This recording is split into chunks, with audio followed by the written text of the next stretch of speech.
Okay, this is the Senior Timpani Etude, page 34 by Garwood Whaley. I'm going to set my metronome at 60.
Okay, let's go through and talk about some of the nuances of this etude.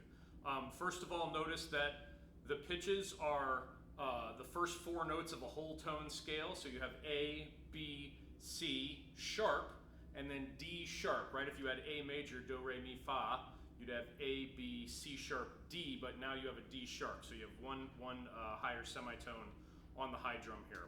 Also notice that the piece generally is very low dynamically. You have piano, mezzo piano, and pianissimo, and only one measure where you're at mezzo piano with accents. That's actually the loudest measure of the entire piece. So that being said, your general range for each dynamic can be a little bit wider so that you can make a distinction between pianissimo, piano, and mezzo piano. The tempo range is from 56 to 66. I put it at 60, sort of right in the middle of the range there. What that means is the trickiest rhythms in the whole piece are the quarter note triplets. And so what you want to avoid is, so if the beat is here, you want to avoid going one and one. One, and one. You really want a round triplet fill. Triplet, triplet, Triplet, triplet, All right, I'll demonstrate that real quick here on the high two drum. So I'll just do a quarter note here. Nice and light. And here's sort of the squared off version of the rhythm.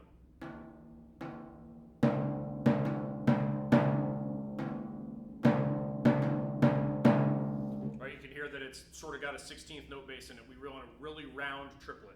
All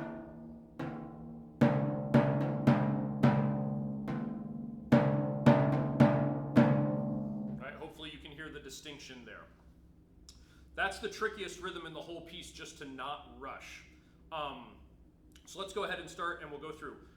Generally, when I do my rolls in this piece, because the piece is so quiet, all of my rolls, I spread the mallets out. I'll do this here on a closer drum so that you can see. So instead of rolling in one spot between two lugs, I'm going to scooch each mallet out halfway between the next lugs out. So instead of rolling right here,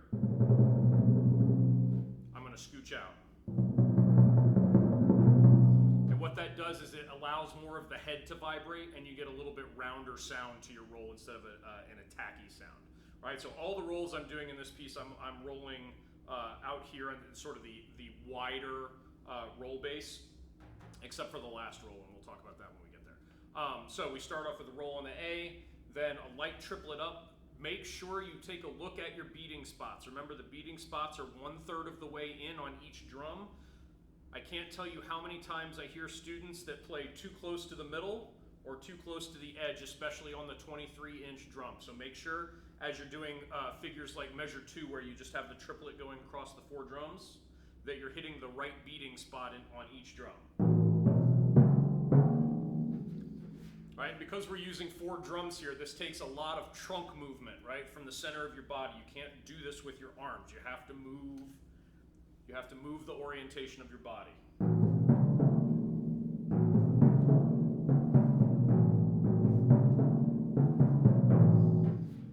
Right? So move the center of your body so that you get the right spot on each drum.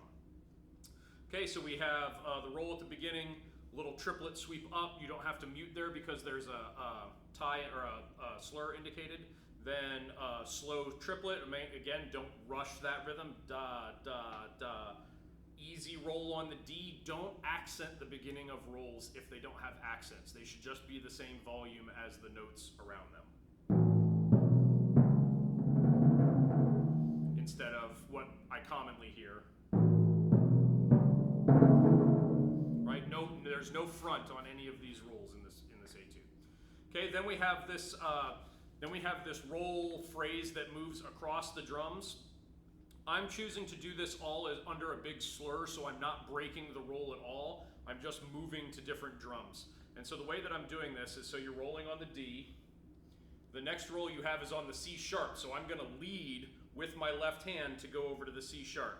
Right hand back to D, left hand to B, right hand to C sharp, left hand to A. Right? So I'll start from the triplet in measure 3.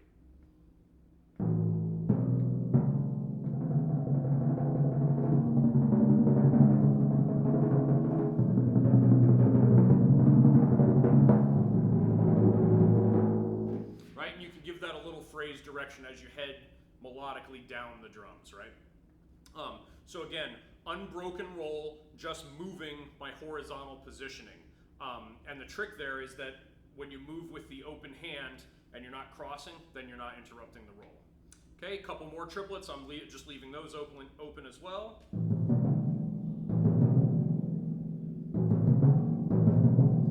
All right, 2 triplets in a row. You got to get your trunk of your body back over the low drums. Then for these, the next 2 triplets, I'm doing left, right, right. You could do left, left, right. Either one is fine. Then I'm singling up to the D. Okay? Then we enter the next phrase where we're playing seconds between the high drums and the low drums. You'll notice when I did the run through and when I do it again at the end, I've added some muting in there. I'll talk about the concept for that in a second. If you feel like that's too much muting, then don't do as much. If you feel like you want to do more, then do more as long as it remains musical. Okay, so now we're up at mezzo piano. This is the loudest dynamic we have in the piece, so I'm playing a little louder than I might normally for a mezzo piano if I had mezzo fortes and fortissimos, but again, because this is generally a quiet piece, I'm expanding my dynamic range just a little bit. So nice lifting motion with the mallets. Don't pound the long notes in. Draw them out. Okay, then for these 2 eighth notes, and then we have this figure a couple of times in the piece. When we have 2 eighth notes together, then I'm muting in reverse because the second note is ringing longer and the first note's already dying away. So if I'm going to play high, low, then I'm going to mute low, high, right? And also notice that during the rest, I'm basically staying static, and not moving until I need to play the next note so that there's not a whole bunch of motion and possibility of making other sounds during that rest, right? So I'm going to play the notes, mute, and then stay stationary until I need to move again. All right, so starting from the mezzo piano.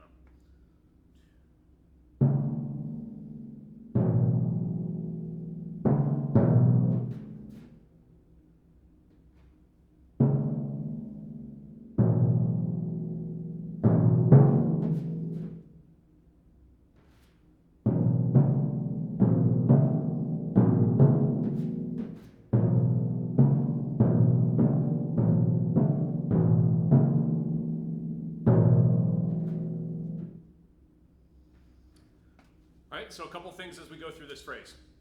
So I play the 2 8th notes here, high note, low note, mute, low, high, hold for the rest. Then we play half notes again, low, high, excuse me, mute, high, low.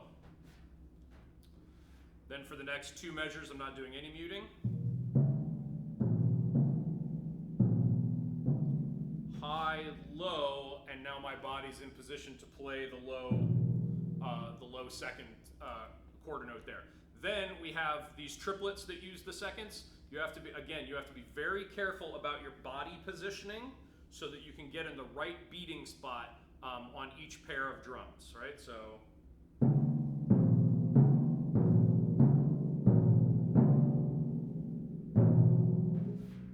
All right, so don't just throw the mallets willy-nilly back and forth. Get your body in position for each note. Then on those last 2 half notes, we have the high note, low note. On beat 2 of that measure, I'm muting the high notes. Beat 1 of the next phrase, muting the low notes so that we have a nice clear sound when we get to the pianissimo. Right, so here's that entire phrase from the mezzo piano again.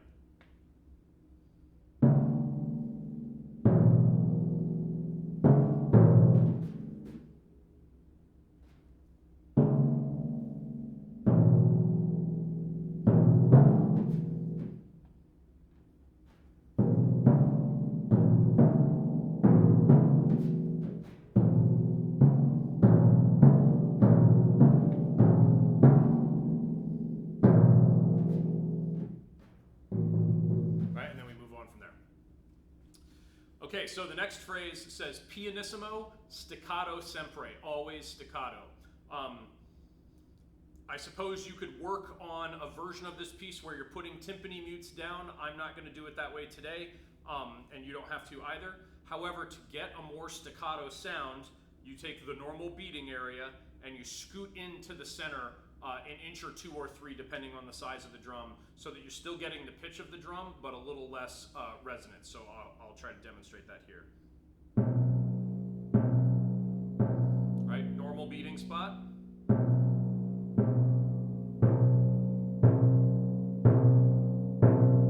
So as I move in, I take away a little bit of the resonance and I get a little bit more staccato, a little more attack on the sound. I'm opting to use that staccato sempre indication to go all the way through the next kind of 3 lines until you get to the crescendo at the quarter note triplets 4 lines from the end. By the time we get to the roll at the piano at the end of that line, obviously we're going to be back to a legato sound because we're playing a roll. I'm not doing too much muting through this phrase because I don't want the motion and the sounds of the muting to distract from the music. But I'll go ahead and play through this phrase. I'll go from the pianissimo all the way up to the piano 4 lines from the end. And 1.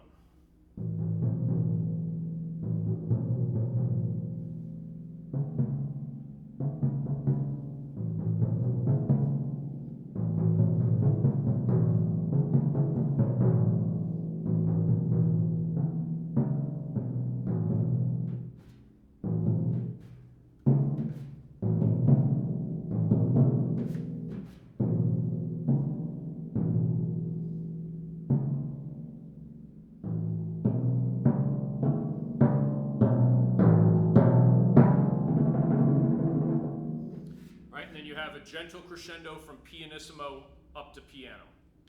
Then we're more or less in sort of a version of the, we're at the recap now. So we have the triplets going up to the D, and then at the A, that's essentially the recap of the piece, right? So.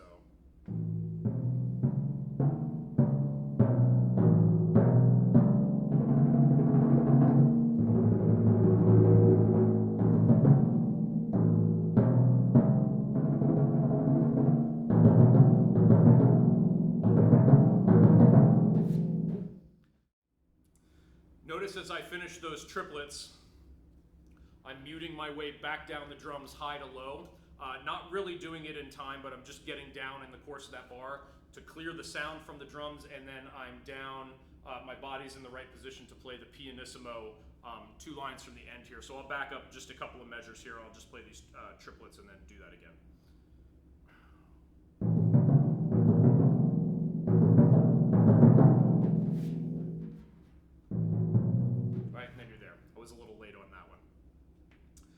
Then we have the pianissimo bar, mute, piano with a slur at the end, so we'll let that run ring, 1 dynamic louder.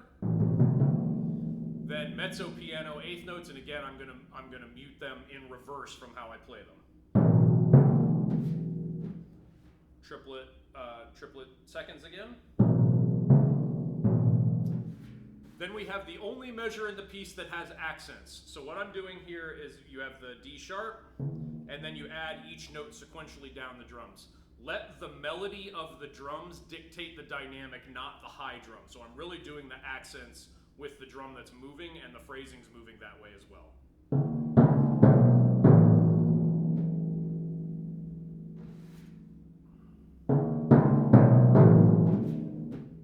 And in this case, I'm actually muting in reverse because the low drums are going to be ringing, but we have that entire bar of rest.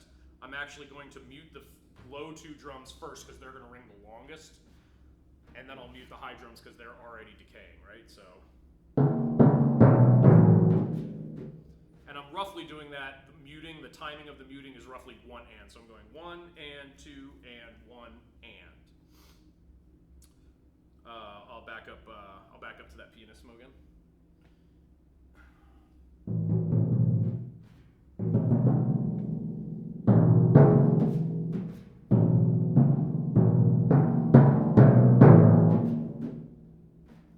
Then final line, we have a piano triplet. You could do left, left, right, or left, right, right. Mezzo piano. Back down to piano. And then we have that roll phrase again that we had from the first line. We'll go through that. And then on the final roll, we have a fermata with a hairpin. So don't hold the fermata too long. It's a fermata of a half note, so it should be something like 3 to 5 beats. Don't hold it for 10 seconds or something like that. And with the crescendo and decrescendo, I'm starting with my mallets out, moving into the normal rolling spot so that you get a little more volume, a little more attack, and then back out, and then you can just feather the end of the roll from there. So I'll take it just right from the piano at the end. Last line. 3, 4.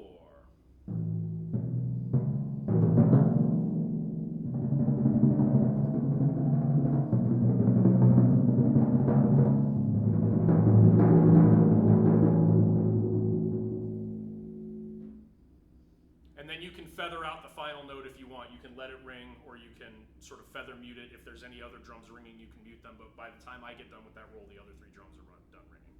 Okay, so that's a little bit about that etude. I'll set the metronome again, and I'll run it one more time.